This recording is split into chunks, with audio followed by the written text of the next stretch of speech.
Okay, sikukuu za Pasaka zinakaribia. Oda ya incubator ya mayai 1156 nayo ikaingia.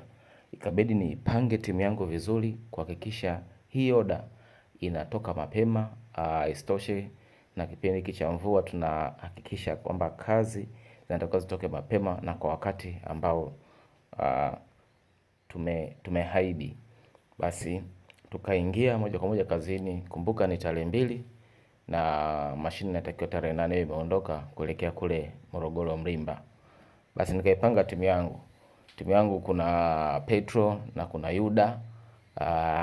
Basi wakaingia kazini. Huyo ni Petro, anapokea kiti, na Yuda yupo kwa pembeni. Sasa leo zamu yao ilikuwa ni kupiga kazi usiku kucha ili mashine kabla ya tarehe 8 hiyo imekamilika, natakiwa kuondoka sababu kuna sikukuu hapa katikati na vile vile sisi Jumamosi huwa tunapumzika. Vijana wakaanza kazi kama unavyoona hapo awali. Tukafikia sasa kipindi hiki cha kuvisha bodi. Tukavisha bodi na tukamaliza tukaipiga puti. Yaani hapa bodi inaandaliwa. Baada ya mchakato huu wa kuandaa bodi kwa haraka sana, ikapigwa na puti. Sasa tunaenda kwenye session ya rangi au kitengo cha rangi. Baada ya hapo inafanywa finishing vizuri, inapigwa rangi. Nadhani mmeiona bodi yenyewe hapo imekamilika kuanzia kuchomelewa mpaka tumefika wakati huu. Hapo nyuma tumepambana kweli kweli kuokoa muda na vitu vingine, yani vitu viende kwa wakati. Nadhani mmeiona bodi yetu vizuri sasa. Imekamilika, imepigwa puti, ikasuguliwa na vitu vingine vingi vya kiufundi. Sasa baada ya hapo bodi yetu imeenda kwenye rangi. Okay, unaona rangi hapo, bodi imekaa vizuri. Hapo ni mapambano usiku kucha, mchana kucha. Sisi sikukuu tukasema tutalia tu kazini, haina tatizo lolote. Unaona lakini hiyo bodi tumeshaiandaa, tunaamini kwamba baada ya maandalizi ya bodi hiyo tunaenda kwenye kitengo cha wiring. Basi bodi yetu ilivyokaa vizuri, tukahakikisha kwamba kila kitu kimekaa vizuri kwenye bodi yetu. Sasa kesho yake inatakiwa ipigwe wiring. Na kila hatua mwenye mashine au aliyetoa order huwa tunamtumia tumefikia hatua fulani, tumefikia hatua fulani, huwa anaona kwa vitendo kabisa. Sasa hapo mashine yetu tayari tumeshaipiga wiring, tumemaliza kila kitu, tunaifanyia testing. Okay? Nadhani mmeiona mashine hapo tayari inafanya kazi kwa kufanyiwa testing. Hii mashine ni mayai 1156 katika hizo tray nyeupe, lakini basket tumekupa offer au unaweza kuingiza mayai, unashusha mayai 600 kwenye hizo basket, zinaingia mayai 600 hapo. Kwa hiyo mashine nzima wewe piga tu mahesabu 1156 kujumlisha mayai 600. Kwa hiyo tunapata mayai takriban 1600 na huko yani. Sawa. Baada ya mashine kukamilika, kama kawaida tunamuita dereva wa toyo, anakuja kuchukua mashine na kupeleka sehemu ambazo sasa, kwa sababu mteja tunakupa ruhusa au wewe kutafuta gari kutokea mkoa ulipo. Maagent wako wengi, utatupa namba zao za agent ambao upo karibu naye, kwa sisi tutapeleka mzigo pale. Kwa charging zote, gharama ni juu ya mteja. Sisi tunachofanya tuhakikishe mzigo umetoka ofisini na umepakia kwenye gari.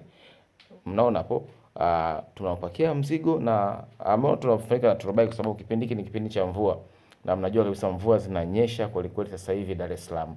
Okay, tumeshatoka ofisini, tumefika kwenye gari za Mlimba. Hapo ni maeneo ya Magomeni, Mzani namba 1 panaitwa hapo.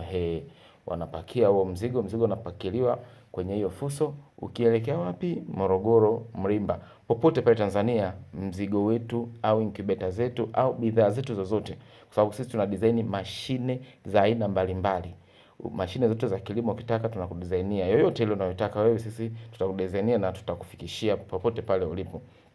Sasa hiyo ni tarehe 8 huu mwezi wa 4, na tunahakikisha kesho yake tu mzigo unafika kule Mlimba.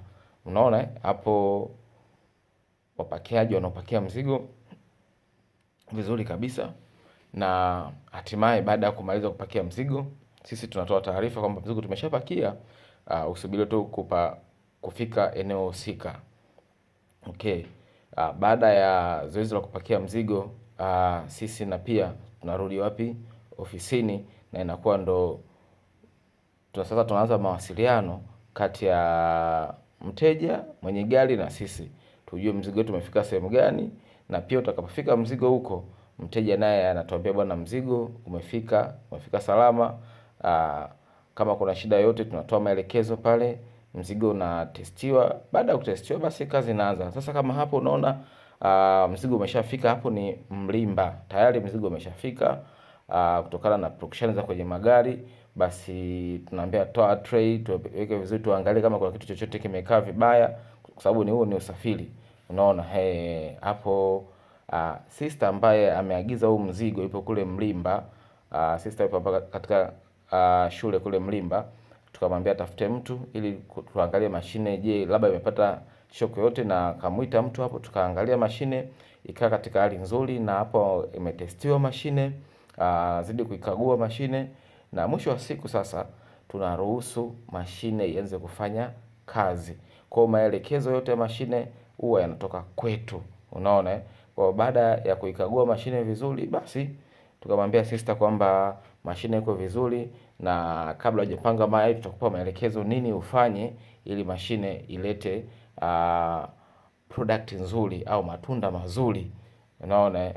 Kwa hiyo baada ya checking hiyo kidogo hapo, na hiyo picha mnayoona ni mwenyewe sister amerekodi na amenitumia kwamba bwana, mzigo umefika, na maelekezo yote huwa mimi natoa kutokea huku ofisini. Hapa tupo Dar es Salaam Ubungo Riverside. Sasa hapo mashine ameshaipanga vizuri, na mashine inatakiwa ianze kazi.